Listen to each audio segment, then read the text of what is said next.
आज हम energy balance without reactions किसी भी सिस्टम के ऊपर जिसमें कोई रिएक्शन नहीं हो रहा होता उसके ऊपर एनर्जी बैलेंस लगाएंगे, जिसमें जो बेसिक सेक्शन होता है कि आप कैसे विदाउट यूजिंग स्टीम टेबल को इस्तेमाल किए बगैर किस तरह आप एनर्जी कैलकुलेट करते हो। तो उसके लिए आपको सबसे पहले पता होना चाहिए कि आपके पास एनर्जी की कितनी टाइप्स होती हैं। इंटरनल एनर्जी अब आप यूज़ करते हो जब आपके पास कोई भी क्लोज सिस्टम होता है। इंथैल्पी आप तब यूज़ करते हो जब आपके पास ओपन सिस्टम हो। तो इसके लिए आपको या तो सेंसिबल हीट इन्वॉल्व करनी पड़ती है या लेटेंट हीट इन्वॉल्व करनी पड़ती है। तो आपने एक अगर ओपन सिस्टम आपने कंसीडर किया हुआ है तो आपने 3 बेसिक इंफॉर्मेशन उनको रिमाइंड करना है जब भी आपने हाइपोथेटिकल पाथ कंस्ट्रक्ट करना है। जब आपके पास स्टीम टेबल में डाटा ना गिवन हो या आप स्टीम टेबल को यूज़ नहीं करना चाहते, तो सबसे पहले आप करते हैं कि इंथैल्पी को आपने चेंज करना है विद रिस्पेक्ट टू प्रेशर, लेकिन उसके लिए आपने टेम्परेचर और फेज दोनों पैरामीटर्स को कांस्टेंट रख देना है। इसी तरह आप हमारे पास 3 वेरिएबल्स होते हैं, एक पास ऑपरेटिंग वेरिएबल्स, एक तो आपके पास प्रेशर होता है, एक आपके पास टेम्परेचर होता है और एक आपके पास स्टेट होती है। तो जब तीनों में से आपने एक चीज़ को चेंज करना है तो बाकी दोनों वेरिएबल्स का कांस्टेंट इफेक्ट देखना है। अगर आप इंथैल्पी को चेंज करते हो प्रेशर चेंज करने से तो आपने टेम्परेचर और फेस को कांस्टेंट रखना है। इसी तरह अगर आपने इंथैल्पी का टेम्परेचर चेंज करना है, टेम्परेचर का इफेक्ट देखना है कि टेम्परेचर बढ़ाने से आपकी इंथैल्पी किस तरह बढ़ती है, टेम्परेचर कम करने से इंथैल्पी किस तरह कम होती है। तो उसके लिए आपको प्रेशर और फेस दोनों कांस्टेंट करने पड़ते हैं। इस तरह जब आप इंथैल्पी का फेज चेंज करना चाह रहे होते हैं, जब उसका टेम्परेचर बढ़ चुका होता है इतना ज़्यादा कि वो बॉइलिंग पॉइंट तक अचीव हो चुका था कोई भी लिक्विड, तो तब उसका टेम्परेचर और प्रेशर कांस्टेंट रख लेते हैं। तो इस बात को अगर मैं समराइज करूं तो ऐसे है कि सेंसिबल जब भी आपने किसी लिक्विड या कंपोनेंट का एनर्जी कैलकुलेट करनी है तो आपने सेंसिबल हीट इफेक्ट्स मेंशन करने हैं और लेटेंट हीट इफेक्ट्स आपने बताने हैं। तो सेंसिबल हीट इफेक्ट्स आपके पास CP lambda CP DT method से आप कैलकुलेट करते हो, जबकि लेटेंट जो हीट इफेक्ट्स होते हैं उसमें आप vaporisation heat of vaporisation add करते हैं, उसमें आप टेम्परेचर कांस्टेंट रखते हैं और आपके जो है प्रेशर भी कांस्टेंट रखते हैं। यानी आपके पास जब फेज चेंज होगा तो आपके पास टेम्परेचर में कोई स्लाइटली चेंज आएगा, कोई मॉडरेट चेंज नहीं आता, ना ही प्रेशर में कोई चेंज आता। So, what is hypothetical path? To calculate enthalpy change, you have to construct a hypothetical path, process path. तो इसमें होगा क्या कि hypothetical path में आपने कोई assumed path जनरेट करना है। एक्चुअल आपके पास पाथ कोई भी है, आप 1 से स्टेट 4 तक जाना चाहते हैं तो उसके लिए पहले आपको 1 से 2 स्टेट जनरेट करनी पड़ेगी और 2 से स्टेट 3 जनरेट करनी पड़ेगी और 3 से फिर 4 की तरफ आप मूव करोगे। तो आपने starting point you have to take from you have to define reference states. आपने कोई भी रेफरेंस स्टेट बतानी है एनर्जी बैलेंस में कि आपके पास फेस क्या है, लिक्विड है, वेपर है या सॉलिड है, उसका टेम्परेचर प्रेशर क्या है। और एक आपके पास एंड पॉइंट होगा जिसमें आप ये बताओगे कि आपके पास जो स्ट्रीम्स हैं उनकी कंडीशन इनलेट पे और आउटलेट पे क्या थी। तो ये जो आपके पास सेंसिबल हीट्स हैं, जो हीट कैपेसिटीज से आप निकालते हो, ये आपके पास टेबल जो है वो B2 से आप कैलकुलेट करते हैं।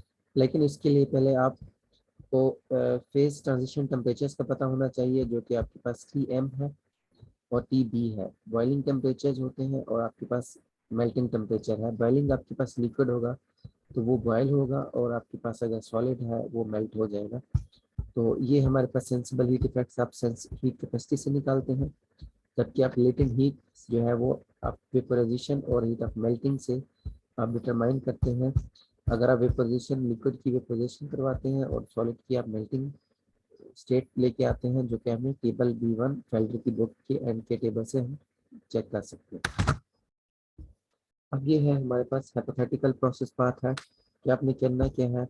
You have to calculate the change enthalpy change कि आपके पास जब 1 kg ऑफ आइस हो 0 डिग्री सेंटीग्रेड पे, वाटर है, आइस को हम वाटर कह देते हैं, सॉलिड स्टेट में वाटर है, उसकी जो है इनिशियल टेम्परेचर भी पता है 0 डिग्री सेंटीग्रेड पे है, रूम टेम्परेचर फ्रीजिंग पॉइंट पे है, और उसका प्रेशर 1 एटमॉस्फेयर पे है, और हमने ये जो है उसका सॉलिड से हमने वेपर स्टेट अचीव करनी है, और उसका मैक्सिमम टेम्परेचर जो है हमने 400 डिग्री सेंटीग्रेड तक लेके जाना है, और इसी तरह हमने उसका मैक्सिमम प्रेशर 10 एटमॉस्फेयर पे लेके जाना है। अब इसके दो मेथड्स हैं, एक तो आप डायरेक्ट स्टीम टेबल को देखें, स्टीम टेबल में और फाइनल और इनिशियल कंडीशन से आप उनको निकाल सकते हैं कि फाइनल कंडीशंस पे एंथैल्पी क्या है वाटर की, इस कंडीशंस पे, इस टेम्परेचर पे, इस प्रेशर पे और इस स्टेट पे उसकी एंथैल्पी है क्या है, और इनिशियल कंडीशंस पे, इस स्टेट पे, इस टेम्परेचर पे, इस प्रेशर पे उसकी एंथैल्पी क्या है, और दोनों का डिफरेंस ले लें तो आपको हीट पता चल जाएगी कि सॉलिड से वेपर बनाने के लिए आपको कितनी हीट देनी पड़ेगी। लेकिन अगर आपके पास स्टीम टेबल नहीं है, आप स्टीम टेबल को यूज़ नहीं करना चाहते, फिर आप इसको डिटरमाइन करना चाहते हैं कि किस तरह कितनी एनर्जी यूटिलाइज होगी, तो आपको फिर हाइपोथेटिकल पाथ जनरेट करना पड़ेगा। अब इस स्लाइड में हमने कोई भी है तो hypothetical path, assumed path generate करते हैं। इसमें है क्या, एक तो आपके पास रेफरेंस कंडीशंस आप खुद से बनाते हो, और ये आपके पास फाइनल कंडीशंस है। तो हमने सॉलिड से कंसीडर किया है कि वाटर हमारे पास सॉलिड फॉर्म में है, आइस की फॉर्म में है। अब होगा क्या, पहले आपने उस सॉलिड फॉर्म को, उसका जो है उसको आपने उसका फेस चेंज करवाना है। जब फेस चेंज करवाएंगे तो आपके पास टेम्परेचर और प्रेशर सेम रहेगा, तो आपने उसमें एनर्जी ऐड करनी है। जब एनर्जी आप ऐड करोगे तो आपने पहले वाटर को उसके बॉइलिंग पॉइंट पे, मेल्टिंग पॉइंट तक लेके जाना है। तो आपके पास ये जो डेल्टा H1 है that is equal to melting delta HM, यानी जो melting heat of melting equal हो जाएगी। इसी तरह जब आपने उसका फेज चेंज करवा लिया, अभी आपको इसका टेम्परेचर बढ़ाना चाहिए ताकि हम उसका फर्दर उसको मेल्टिंग पॉइंट से बॉइलिंग पॉइंट की तरफ लेके जाए। तो जब भी आपने किसी लिक्विड का टेम्परेचर बढ़ाना है तो उसको अपने सीपी मेथड से फाइंड आउट करना है।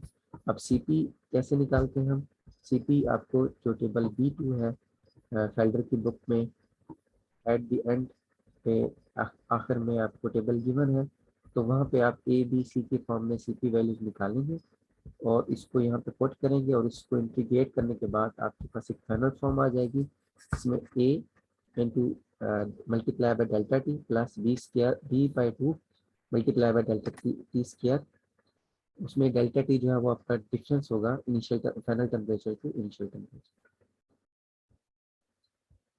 इसी तरह जब आपने वाटर का टेम्परेचर बढ़ा दिया है, उसकी स्टेट भी चेंज हो चुकी है, तो अब इसको मेल्टिंग पॉइंट से आप वेपराइजेशन पॉइंट तक लेके आएंगे। जब भी आपका फेज चेंज होगा, फेज चेंज इन्वॉल्व होगा, तो आपके पास टेम्परेचर और प्रेशर सेम रहेगा, सिर्फ आपकी उसकी स्टेट चेंज हो जाएगी, मेल्टिंग लिक्विड से वेपर्स, लिक्विड के वेपर्स बन जाएंगे। तो आपके पास जो इस स्टेप में, स्टेप यहाँ से यहाँ तक, स्टेप 2 to 3 में, या इस लिक्विड स्टेट वाटर से वेपर स्टेट वाटर में जाने के लिए जो हीट रिक्वायर्ड होगी वो आपके पास वेपराइजेशन हीट के इक्वल हो जाएगी at the normal boiling point of water के ऊपर। इसी तरह अब यहाँ इस स्टेट पे हमारे पास 100 डिग्री सेंटीग्रेड टेम्परेचर भी अचीव हो चुका है, वेपर स्टेट भी अचीव हो चुकी है। अब प्रेशर जो है ना वो इनिशियल टेम्परेचर है, अभी हमें इसका फर्दर टेम्परेचर बढ़ाना चाहिए, जो रिक्वायर्ड आपके पास टेम्परेचर है that is at 400 degree centigrade. तो आप इसका 100 डिग्री सेंटीग्रेड से जब इसको हीट करेंगे, टेम्परेचर बढ़ाएंगे, तो आपने 100 से 400 तक इसको लेके जाना है। जब टेम्परेचर बढ़ाएंगे तो आप सीपी मेथड से हीट कैलकुलेट करेंगे, that will be equal to your delta H4। लेकिन आपके पास इस पे स्टेट भी सेम रहेगी और प्रेशर भी सेम रहेगा। अब आपने टेम्परेचर भी डिजायर्ड अचीव कर लिया, स्टेट भी डिजायर्ड अचीव कर लिया, सिर्फ एक कंडीशन रहेगी दैट इज आवर प्रेशर। तो आपने इसका प्रेशर भी इंक्रीज करना है 1 एटमॉस्फेयर टू 5 एटमॉस्फेयर 10 एटमॉस्फेयर तक। लेकिन आप एजम्पशन लेते हो कि प्रेशर जो है ना वो एनर्जी बैलेंस में उसका निग्लिजिबल इफेक्ट आता है, तो इस वजह से यहाँ पे आप इसकी एजम्पशन ले लेते हो कि डेल्टा H5 है that is approximate equal to 0 kilo joule. तो अब बॉन्ड हार्मल साइकिल के मुताबिक जितनी भी इन जो है इन स्टेट्स में एनर्जी यूटिलाइज हो रही है उनको आप ऐड कर देंगे, यानी इसको डेल्टा H1, उसमें ऐड करेंगे डेल्टा H2, तो डेल्टा H3, इन सबको जब हम ऐड करेंगे इनकी जो हीट आएगी वो हमारे पास जो प्रीवियस स्लाइड में हीट के इक्वल थी, that will be equal to -334 kilo joule per KG of enthalpy of steam.